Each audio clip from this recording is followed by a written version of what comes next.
Sí, buenas noches, hermano. Nuevamente estamos en esta noche especial, así pues que estamos viviendo. Nos gustaría estar más en la iglesia, predicando, tomando los mensajes, pero lo estamos haciendo de esta forma virtual. Y pensamos de que también es una bendición de Dios poder tener para dar mensaje. Así que vamos a leer en esta noche y buscar ligeramente algunas cosas de las 7 iglesias que encontramos en Apocalipsis. Es muy largo ponerse a explicar todo, pero lo vamos a resumir bastante para que los minutos puedan alcanzarme. Así que vamos a leer primeramente desde el principio, Apocalipsis capítulo 1, versículo 1, dice: la revelación de Jesucristo que Dios le dio para manifestar a sus siervos las cosas que deben suceder pronto, y la declaró enviándola por medio de su ángel a su siervo Juan, que ha dado testimonio de la palabra de Dios y del testimonio de Jesucristo y de todas las cosas que ha visto. Bienaventurado el que lee y los que oyen, o sea, ahí está el que lee y el que oye las palabras de esta profecía y guardan las cosas en ella escritas, porque el tiempo está cerca. Y pienso que ahora mucho más que cuando fue escrita esta carta del Apocalipsis.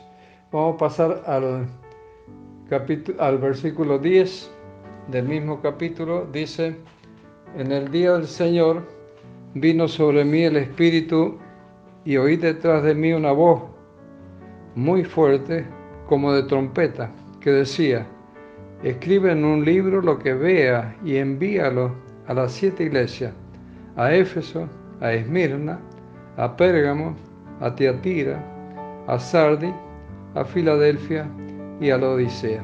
Estas son las 7 iglesias que habían en una región que en ese tiempo era Asia Menor. Ahora esa parte está en parte de Asia y parte de Europa, pero es el mismo lugar. Y habían hermanos que se reunían en el nombre del Señor en diferentes iglesias, que denomina ahí esas 7 iglesias que hemos nombrado. Así que vamos a comentar para abreviar primeramente la primera iglesia que encontramos, que es la iglesia de Éfeso. La iglesia de Éfeso, Éfeso significa deseable o permitido. Y vamos a ir viendo así lo que significa cada nombre, porque y más en la parte griega y también los judíos, le dan mucha importancia al nombre, lo que significa cada nombre. Dice capítulo 2, versículo 1 de Apocalipsis: escribe al ángel de la iglesia en Éfeso, el que tiene las 7 estrellas en su diestra, el que anda en medio de los 7 candeleros de oro, dice esto: yo conozco tus obras, tu arduo trabajo y paciencia, y que puedes soportar a los malos, y has probado a los que se dicen ser apóstoles y no lo son, y los has hallado mentirosos. Bueno, eso es la presentación que hace el apóstol Juan para dirigirse a los que están en los Efesios, diríamos que están en Éfeso. Dice que tenían un trabajo arduo, o sea que arduo significa duro, un trabajo bastante con mucha importancia, y ellos trabajaban para el Señor, le daban mucha importancia a ese trabajo. Dice el versículo 3, un trabajo difícil. Como es ahora, predicar el Evangelio no es nada fácil, hay gente que lo toman muy a la ligera, pero predicar el Evangelio, por la responsabilidad que significa, es un trabajo bastante difícil. En el versículo 2 del mismo capítulo, encontramos que el apóstol allí, Pablo, que es el que está escribiendo, está directamente desaprobando lo malo, o sea que no anda con medias tintas, no anda diciendo no es tan malo, directamente desaprueba a los malos y trata de aislarse un poco, pero no se puede al todo, de aquellos que no andaban correctamente como debe hacer. Entonces tenemos ahí la primera iglesia que encontramos, que significa Éfeso, significa deseable o permitido. Y lo que sacamos ahí de conclusión, ahí en el versículo 4, que es algo negativo.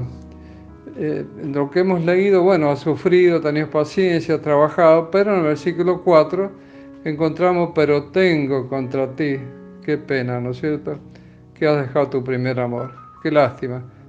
Personas que trabajaban para el Señor y ahí dice, pero tengo contra ti que has dejado tu primer amor. Y vamos a la segunda iglesia que es Esmirna. Esmirna se escribe con S al principio o con la E, es lo mismo.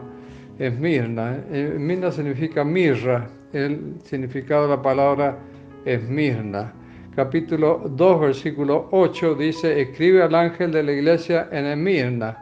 Esto dice el primero y el último, el que murió y volvió a vivir.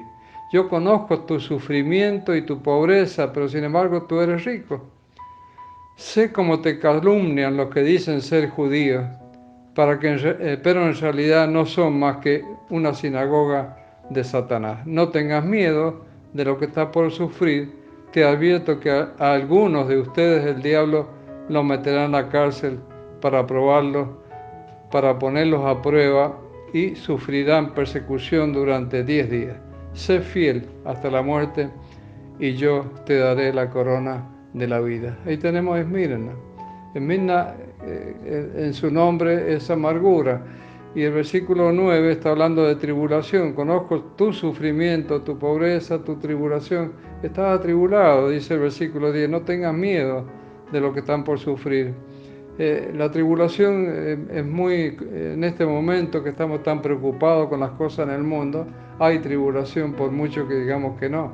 Pero sin embargo estamos preocupados, estamos tribulados, estamos acongojados, afligidos por todas estas cosas.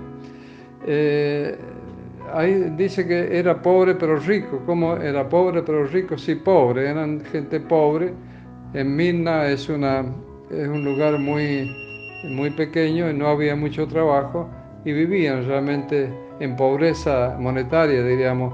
Había mucho despido, había mucho, diríamos, como esclavitud. Y entonces estaban empobrecidos, no tenían para vestir, no tenían para comer, les faltaba mucho. Pero sin embargo dice, pero tú eres rico. Hermanos, hay una riqueza que nadie nos la puede quitar. No hay un gobierno, no hay ningún sistema que pueda quitarnos la riqueza que es tener a Cristo. Y eran injuriados, o sea, lo insultaban, le decían de todo, pero sin embargo el Señor estaba con él. Él sufrió la persecución, los que estaban allí en Esmirna. La tercera iglesia es Pérgamo, capítulo 2, versículo 12. Pérgamo significa matrimonio o unión. Versículo 12 de este mismo capítulo dice, escribe al ángel de la iglesia en Pérgamo. Esto dice el que tiene la aguda espada de dos filos. Sé dónde vive, dónde está o donde tiene Satanás el trono. Sin embargo, sigue fiel a mi nombre. Fíjese qué difícil que vivir en medio de gente impía, gente satánica. Vivían en el medio de esa gente tan mala, tan satánica, y entonces me imagino los de Pérgamo cómo estarían tan molestos, pero sin embargo ellos seguían con las cosas del Señor. Dice el versículo 13, sé dónde vive, allí donde mora, donde está Satanás. Sin embargo, sigues fiel a mi nombre. No renegaste de tu fe en mí, ni siquiera en los días en que Antipas, mi testigo fiel, sufrió la muerte en esta ciudad donde vive Satanás. O sea, habían tenido muchas pruebas, muchas dificultades, muchos problemas. Sé realmente lo que está pasando y para colmo matan a un hermano de la iglesia llamado Antipas. O sea, era el colmo ya de lo que podía tolerar un creyente, y sin embargo ellos seguían en su problema. Pero hay un versículo que dice, versículo 16, por tanto arrepiéntete, pues si no, vendré a ti pronto y pelearé contra ellos con la espada de mi boca. O sea, ¿por qué le dice arrepiéntete? Habían pasado muchas cosas, pero también tenían una tolerancia a ciertas doctrinas que habían entrado que no eran realmente cristianas. Y ellos lo toleraban, lo dejaban, y eso Dios le tiene que decir, tienes que arrepentirte, esto está muy mal, necesitas arrepentirte. Y vamos ahora al versículo 20 del mismo capítulo, y vamos a encontrar ahí a Tiatira. Tiatira significa ciudad de la hija. 2:20.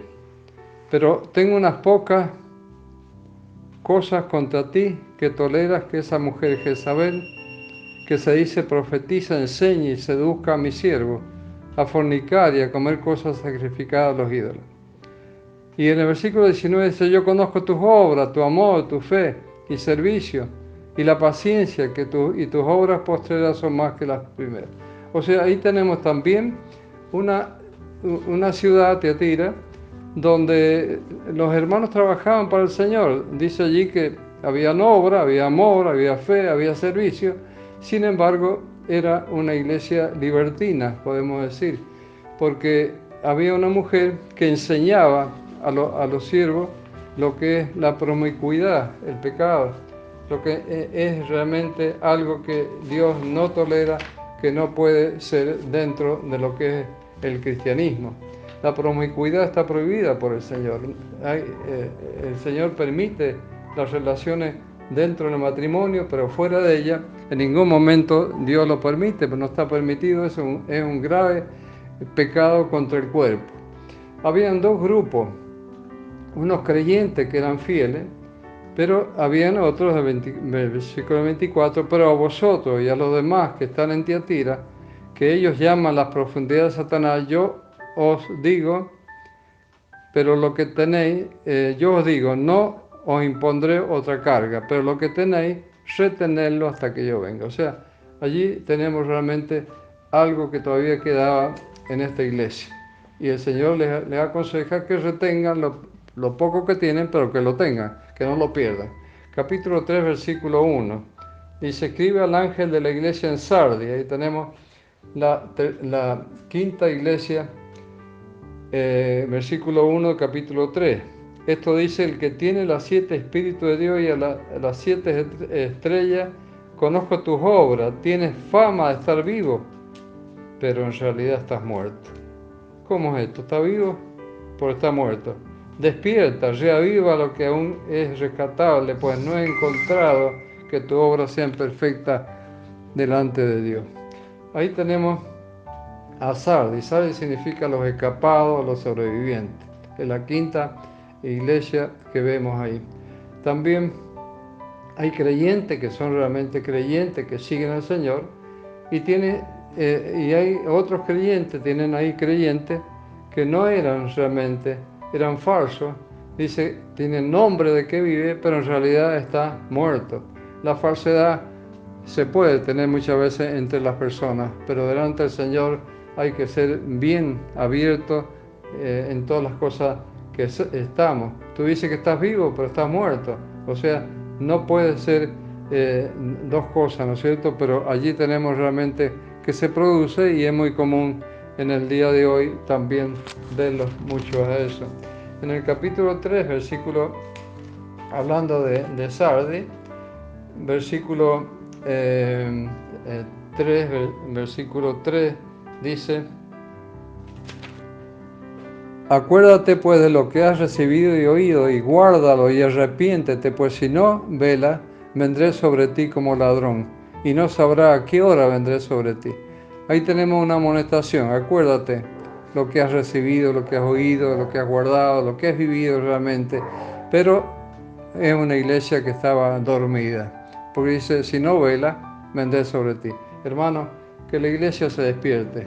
La iglesia en este momento, pese a que hay tantos movimientos evangélicos, pero está dormida lo que es la realidad de lo que la iglesia tiene que ser, velando, permanente, y no está dormida en muchas cosas espirituales, en muchas cosas que tienen que ver también con la doctrina. No nos durmamos, porque el enemigo va y trata siempre de sembrar cizaña, sembrar falsa doctrina entre nosotros. Que el Señor nos ayude para que realmente estos mensajes que estamos viendo nos sirva para ubicarnos como iglesia, como hermanos en Cristo cada uno también.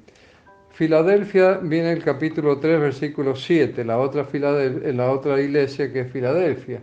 Filadelfia significa amor fraternal. capítulo 3, versículo 7, escribe al ángel de la iglesia en Filadelfia. Esto dice el santo, el verdadero, el que tiene la llave de David, el que abre y ninguno cierra, y cierra y ninguno abre. Esa es la soberanía del Señor. Yo conozco tus obras. He aquí he puesto delante de ti una puerta abierta, la cual nadie puede cerrar, porque aunque tienes poca fuerza, has guardado mi palabra y no has negado mi nombre. Esta es una iglesia en Filadelfia que tiene amor realmente como significa su nombre, y la vemos como si fuera una iglesia más misionera. Por eso dice, tienes una puerta abierta, o sea, está buscando de expandirse, de hacer misiones, de buscar gente, de estar realmente en las cosas del Señor un poco más abierto de lo que es la iglesia. Eso es Filadelfia. Pero dice el versículo 10, por cuanto has guardado la palabra de mi paciencia, yo también te guardaré de la hora de la prueba que ha de venir sobre el mundo entero, para probar a los que moran sobre la tierra. Y hermano, en ese versículo 10, capítulo 3 de Apocalipsis, pienso que nos ubicamos nosotros ahora. El mundo entero está sufriendo una prueba, y la iglesia está un poco, diríamos, también preocupada, desconcertada en alguna forma, porque dice que va a venir una prueba. Te guardaré, yo también te guardaré de la hora de la prueba que ha de venir sobre el mundo entero, para probar los que moran sobre la tierra. Tenemos realmente fe, esperamos que las iglesias se abran, estamos ansiosos porque la iglesia realmente vuelva a tener la misma libertad de predicar el evangelio. Yo creo que sí. Y mientras tanto, bueno, sigamos con esta forma de hacerlo, de predicar de esta forma, de hablarle a los hermanos, de amonestarles, de exhortarles, y eso nos sirve también a los que estamos hablando. Y seguimos con la última iglesia, que es la Odisea, capítulo 3, versículo 14. Escribe al ángel de la iglesia de la Odisea. Esto dice el amén, el testigo fiel y veraz, el soberano de la creación de Dios. Conozco tus obras, sé que no eres ni frío ni caliente. Ojalá fuese frío ni caliente, sino tibio. Estoy por vomitarte de mi boca. Hermanos, esto es grave, ¿no es cierto? La Odisea significa derechos humanos, pero es grave la tibieza espiritual. O sea que estamos entre medias tintas. Decimos, como hemos visto también en algunas otras iglesias, que no están en la firmeza que deben tener. Y no solamente eso, porque dice que eran tibios, pero también el versículo 17 dice, soy rico, me he enriquecido. O sea que es un envanecimiento. Y está bien que tenemos al Señor con nosotros y estamos orgullosos de tener, pero el envanecimiento humano, o sea, lo que es el yo en nosotros, eso es peligroso y es malo. Eso tenemos que sacarnos de nuestra cabeza. Por eso dice el versículo 18, por eso yo te aconsejo que de mí compres oro refinado por el fuego, para que te hagas rico, ropa blanca para que te vistas y cubras la vergonzosa desnudez, y colirio para que te pongas en los ojos y recobres la vista. Bueno, esto es una forma de hablar, una forma de expresarse, y nos da realmente el mensaje de que tenemos que cambiar nuestra forma de ser. Él aconseja de que Él es el que tiene que gobernar nuestra vida. Tenemos que tener en Él la riqueza, no en nosotros mismos, sino la riqueza que Él nos da, y saber que no somos nada, que tenemos que tener humildad delante de su presencia. Por eso dice, para que te cubras tu vergonzosa desnudez. Que el Señor bendiga así esto que estamos ya viendo, y nos pueda cada día edificar más. Mira que estoy en la puerta y llamo, dice el versículo 20. Si alguno oye mi voz y abre la puerta, entraré y cerraré y cenaré con él y él conmigo.